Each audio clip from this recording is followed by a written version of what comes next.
exhibit the same sort of trauma and acting out. We use hip hop in music production as a way to have therapeutic interventions. So in schools like West Oakland Middle School and Emerson, where there aren't any music programs and nobody's talking about the day-to-day trauma that these kids are going through, we have musical mentors who come in and teach them Ableton. We have kids that come in who don't know how to speak about what's going on. They start making beats and all of a sudden they open up and they're able to express themselves. So my question is, with all of the cultural clout between Black Panther and Wakanda coming to Oakland and this beautiful movie, like, how do we, as the people who are doing the work and trying to do the work, how do we capitalize on that to continue doing the work, to help colonists out there, to help people, be able to speak out and get the help that they need? I would say get people who are really good at talking money, because this is a moment where you can raise funds for these kinds of things, and the work you're doing is so important. Anyone who works as an educator knows, particularly if you work in underprivileged communities or whatever, the trauma that exists there is real and just a part of everyday life, and we don't have the tools to talk about it. So this work is necessary and it's important, and right now, particularly if you work in the Bay or if you work in Oakland, there's an interesting spotlight on it. There's an interesting moment on our hometown, and I hope everybody there is going to use it to make a fuck ton of money for the shit that you are working on. Just point people with money's eyes to the things that are in the news. It's a really good sounding board right now. And all of the work that we've seen coming out of there deals with these issues in an interesting way right now. It's a good year for that. So it is always easier to get people's attention on something when there is a tangible thing there for them to look at that's not just you talking, right? So you'd be like, go see Black Panther, and then I want to have a meeting with you. And that's lit. You know what I'm saying? Like, that's a great fucking movie. Your movie's going to make it easier for us to have that conversation, so thank you. I hope so, man. Keep doing the thing. Hi.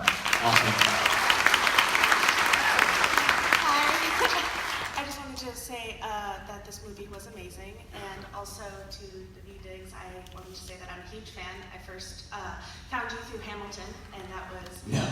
Yes. Such a shocker, but I wanted to say that in productions like this, and also in Hamilton, why do you think that music seems to be such a powerful medium to express your issues and thoughts like this, no matter what time period it's telling? Is it?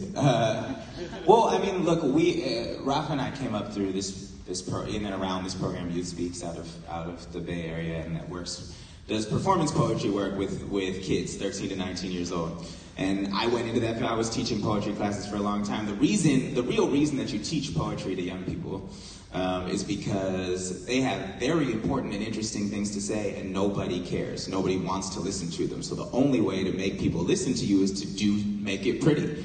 You take the things that you have to say and make them virtuosic. And that is a way to get people's ears to turn and listen to the very important points that you have to say. So it's really a means to an end, right?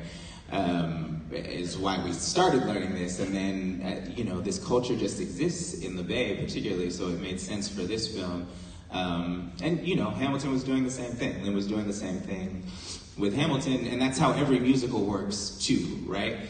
People speak until they are too emotional to speak, and then they sing. And when you sing, everybody's ears listen to the things that you are saying. It takes things into a heightened reality.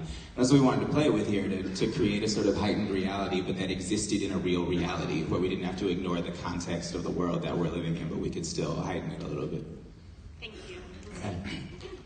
You're right there. Okay, so you said you've been working on this for 9 years, which is incredible, and this movie was incredible. Like, no words for it.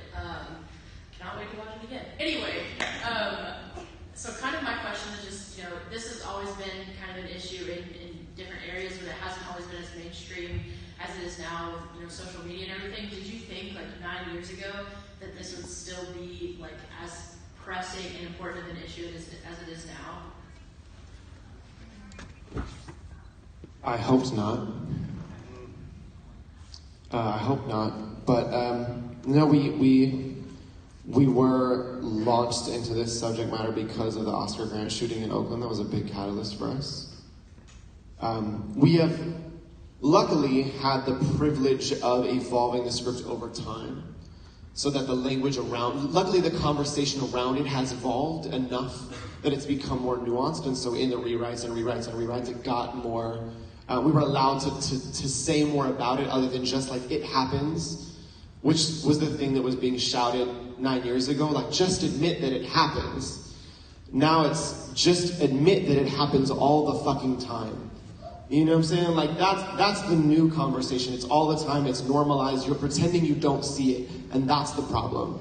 You know what I mean? And that's, what's interesting about the piece to me, and every time I watch it, I think it's a little bit different, is like, today was the first time I watched it in the spotlight of the gun debate that we're having. You know what I'm saying? Like, art evolves with the conversations that we're having, and so the relevance doesn't change, but the conversation evolves with the national debate that we're having. So this time I like followed the gun so much more than I ever had before, because that's what we're all ready to talk about now.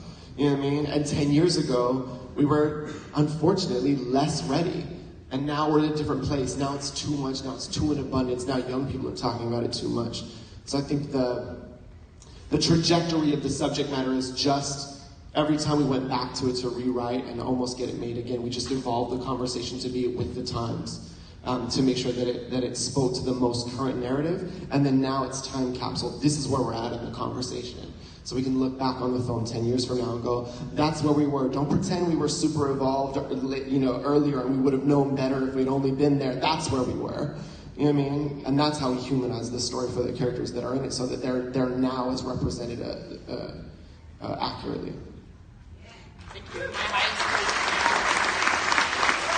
you.